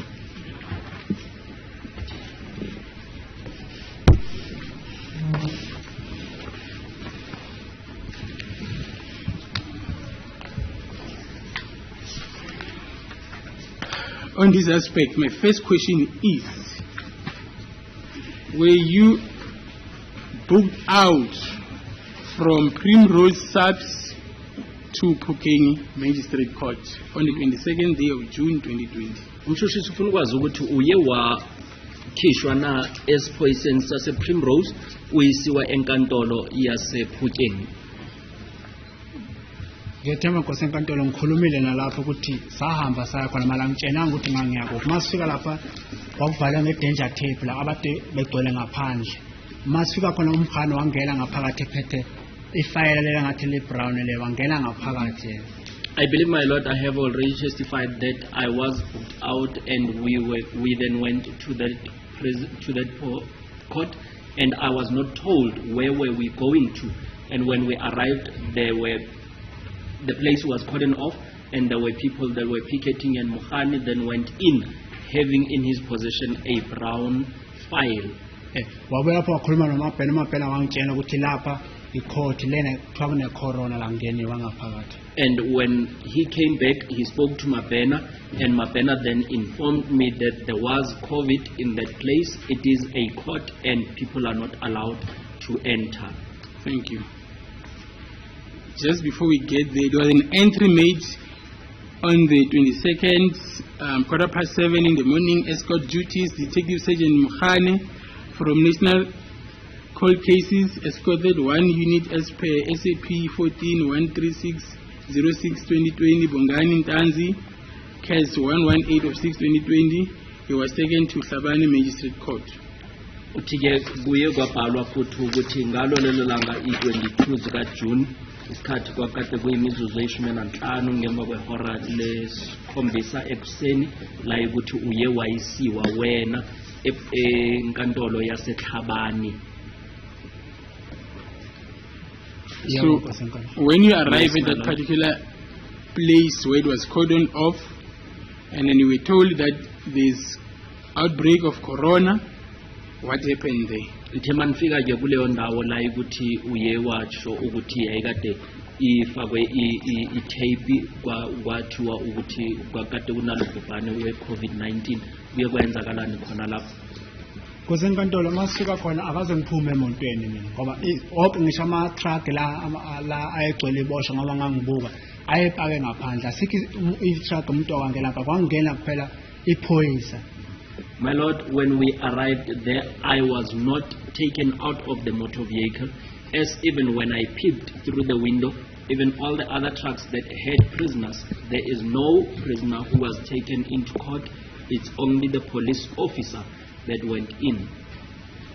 Usayitshela umkhane wabuya nomuntu ayehamba naye wathi lo muntu ayanguye lona nawe ehlisiwe into Mabena wathi ayanguye lo waphinda babela ngaphakathi ukuthi kwakwenziwane mina ngaso kwesenkantolo. Sergeant Mukhani then came back with a particular person. Then a window was opened and it was asked that is this the particular person, and that person confirmed. I do not know what were they talking about. Was that particular person a male or a female person? Lo muntu lo obuye ehamba noMukhani kwakade kuyindoda noma kwakade kumuntu wesifazane. Ngigcina ngimazi kwesenkantolo ngivela isikhathi kokuqhubeka kwecala ukuthi umshushisi la. I later knew the person, my Lord, as a prosecutor. And then let us go to the appearances of the 22nd day of June 2020. Asiyeke la ukuthi nye navela nge-22 sika June 2020 wavela enkantolo. Yes, my Lord. According to this document, on page 1, there's where accused number 1, okay, the accused elected legal aid in this particular proceedings. Uthike ukuya ngayo le phepha kubhalwe ukuthi umsolwa uye wacela ukuthi amelwe abameli be-legal aid laba bangakhokhela. Kusenkantolo akaze ngiphume emontweni futhi nalo mmele ngeke ngimkhombe ukuthi nangu ummele nga-aphila naye phambi kwesenkantolo. My Lord, I was never taken out of the vehicle, and I would not even be able to point at that particular legal aid representative that the court is talking about. And then the matter was adjourned, you were kept in custody, no bail. The magistrate also signed. Icala liye lahlethiselwa emuva futhi wena bokade usasengaphakathi esitokisini unganikangwa ibail.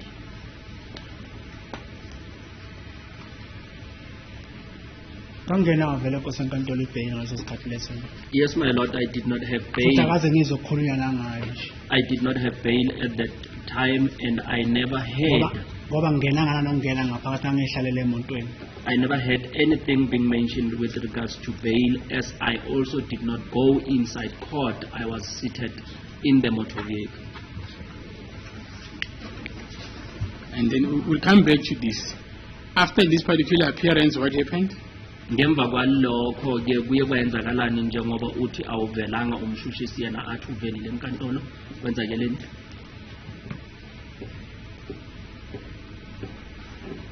Kosenkantolo khona lapha engilahleka khona kancane mayizothi angivelanga enkantolo angithi mina enkantolo angenanga ngaphakathi endawo ukuthi one corona.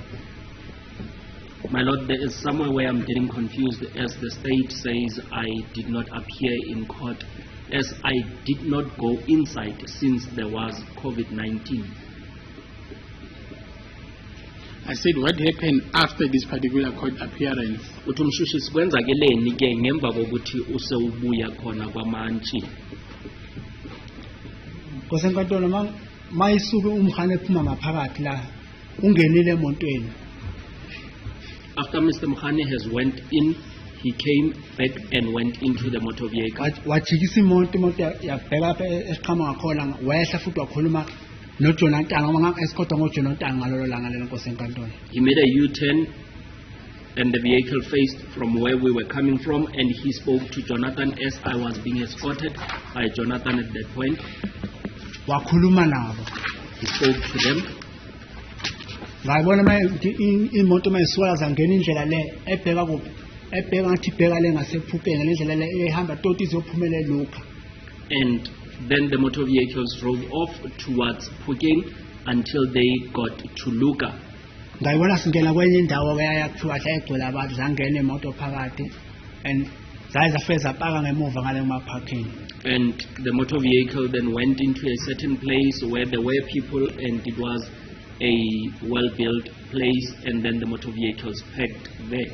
Masifika parking ke wasehla futhi ke wahamba wangena ngaphakathi ngangazi ukuthi uyakuphi phela mina ngangazi ukuthi kiwa bayithi ayintshela yona ukuthi ndoda manje sifuna indaba so futhi azange angibuze njengomuntu owazi Rustenburg ezinye indawo ukuthi sikuphi kukuphi la akazangibuze nithi. And when we got there, Mkhane went out and went in the place, as I was not told or asked on where were we going. Since I was a person that was familiar with Rustenburg, I was not asked on what were we or where were we going to. Okay, you earlier testified a few days ago that Mkhane was this person, when you looked at him, he seemed as if he was worried, and as a result, he kept on asking if you're okay, you were okay. Do you remember that evidence? Usakhumbula ukuthi wena uthe uMkhane wayekade ebukeka njengomuntu okhathazekile, ubekade elibele ekubuza ukuthi wena ulungile na. Ngiyethemba Nkosenkantolo lapho ekade engibuzelanga ngangishaya ngalokho engibuza ukuthi ngiright ngibuka. I believe, my Lord, he was asking as I was being assaulted that am I okay. You further took it further, that even at a time you were driving, he would look you through the mirror and ask if you were okay, sir. Did you forget that? Uthe futhi ubekade ngalesikhathi elibele shayela imoto wayekade enokubuka nangesibuko ekubuza ukuthi u-right na. Ngikushilo Nkosenkantolo ngoba ngangade ngiqeda ukushawa ngalesikhathi etshela uMabhena ethi yekela ngidimanga. Yes, my Lord, I did mention that, and at that time it was after I was being assaulted, and that's when he told Mabena that leave this person, interpreted as Yegelani Dima. So, on your way from Primrose to Shabani Court, did he ask if you were okay? Manje umanisuka ePrimrose near enkantolo yaseThabani uye wakubuza ukuthi uright na. Azange sikhulume Nkosenkantolo. We did not speak to each other. And then now he gets to this place that you were describing.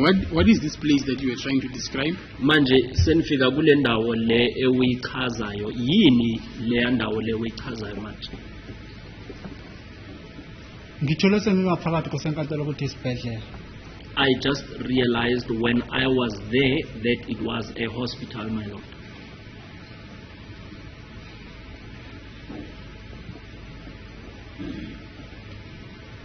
And what transpired inside that hospital? Kwenzakeleni khona lapho esibhedlela? Masifika khona Nkosenkantolo umkhane ungenela ngithi ngaphakathi wabuya wangibiza bangivulele ukutheleza ngavula ngokutheleza emuntweni ngapha. Wahamba yena phambili bezokutheleza uMabhena naye eza ngemuva ngalandela umkhane lapha kuthiwa ngiyewe khona. When we got there, my Lord, Mkhane went in and later came back, and then Buthelezi opened the door for me, and they followed me as we were directed by Mukhani.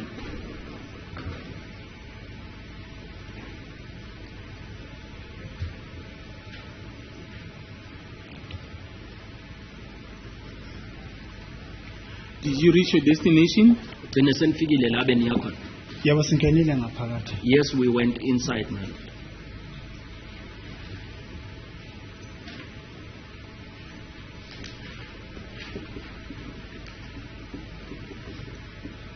What happened? Bayenzakalani? Ngafike ngama kwenkosi enkantolo. I waited there. Waseke engitshena usisi lo ngangithi ngangimuzwa kancane ngelanguage yezulu ethi mangilale la embhedeni. And a certain lady whom I heard her speaking Zulu, she instructed me to lie on the bed.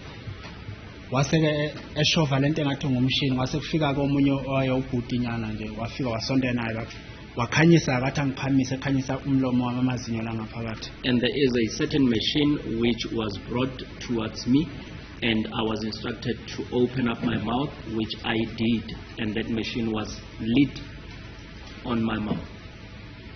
Maye qeda lapho kwenkosi enkantolo wathi mangisukuma ngasukuma futhi ngami. And then later I was instructed to stand up, which I did. Baseke bekhuluma umkhane noma nalo nobaba uThelezi ngasethi uThelezi asambe solento emotweni. And Mukhani and Buthelezi spoke, and then Buthelezi said to me, we should go and wait by the car. Ngihambile enkosi enkantolo ngalinda ke emotweni. Waseke efika ke namaphepha athi naka amaphepha la ngisayinela kushena lo bhuti lo angisayinela nalo sisi la ngisayinela lapha ukuthi ngivumele ukucheckiwa lento igolide lebe Thoma Phoyisa wangichecka lona. And then we went to the car, and then this lady and this particular gentleman came, and the gentleman said I should sign that I agreed that they could check for a gold tooth, which the police had said they should check for. So, before we adjourn for the long adjournment, I want to be sure that this lady and a gentleman, are you now referring to Dr. Shokwe? Manje uma ukhuluma nga lo sisi nendoda lo abazile ukhuluma ngodokotela uHlophe lo bekala kulamaviki adlule. Nkosi enkantolo igama lakhe ngiqala ukulizwa lami azange ngitshele ngisho igama lakhe. My lord, I did not know his surname or his name. I only started hearing it when he was in court. So it's the same gentleman that followed you into the vehicle to make you sign that document. Uye lo oze kuwe emotweni wazothi usayine leya phepha leliya. Ngingasho ngoba wayegqoka zona izimpahla lokhu ngimbona egqoke ngaphakathi nkosi enkantolo. I can say it is the same person as he was still dressed the same way that he was dressed when I saw him inside. I want to be sure again in the vehicle. Ufuna ukuba nesiqiniseko lapha emotweni. Nkosi enkantolo ngithi umuntu omeza kimi namaphepha ngithi kuye lo wayengichecka amazinyo weza kimi straight hamba nalo sisi lo. My lord, the person that came with documents, I am saying it was this particular gentleman who came with that lady, the same people that were checking me. Ukuthi kokubani igama lakhe angilazi manje kuye lo wayethi angikhamise elayida amazinyo ami efaka lento ngathi lokhuza echecka amazinyo. But I am saying it is the same person who was shaking me, and there is a certain object that he was putting towards my teeth, checking me. Other than checking your teeth, did he say anything to you? Did he ask you questions? Ngaphandle kokuhlola amazinyo uye wakhuluma into ethize na kuwe, uye wakubuza umbuzo othize. Nkosi enkantolo imibuzo angibuzayo ngethemba ukuthi wangibuza ukuthi ubani umuntu engihlala naye ngamtshela ukuthi ngihlala nobani wathi amanamba akhe ngawabizwa ngoba ngabe ngwazi ngekhanda ngaleso sikhathi. My lord, I believe the question that he asked me was who is staying with me, and I told him, and he asked for the telephone numbers of that particular person, which I also gave him. So was he noting something on a paper as he was asking you this question? Ngalesikhathi ebekade ekubuza leyo mibuzo wayekade ebhala phansi. Ngoba wayephethe ngathi iplanga ngapha le engathi nentsimbi nyana la. yayikuye soma engibuza mina ngimtshela lokho ngimtshela khona amagama lo muntu athi ukuthi ngihlala naye. As he had a clipboard, my lord, as he was asking me those questions, I think he was writing as he had that clipboard. So, when he asked you about your partner, I want to be sure it was this male doctor that was here. Uthi ufuna ukwazi, ufuna ukuba nesiqiniseko ukuthi ngalesikhathi ekubuza ngalo muntu obokade uhlala naye ozwana naye kwakade kuyilo dokotela lo bekamela. Kosenkantolo wayefaka imask angithi langa manje ngimbona imask useyikhiphile angithi manje. My lord, he was wearing a mask on that particular day, and when he was here in court, I saw him without a mask. And mina ngambona ilanga le1 kosenkantolo ngimbona ngamalanga amaningi. And I only saw him once. I did not see him again. Before we go on live, remember you said there was a lady that you could understand speaking isiZulu? Sakhumbula ukuthi uthe kunomuntu wesifazane lobe umuzwa ekhuluma isiZulu. Angithi inkosenkantolo bami lapha phambi kwami bobabili maye khuluma lo utshena mina. My lord, as they were standing before me, when this other one was speaking, the other one was speaking to me in Zulu. My lord, we have reached the time for the long adjournment. It's 1 o'clock. May we adjourn until 2 o'clock? Okay, we adjourn until 2. Asambe ke siyodla sizobuya ngemva.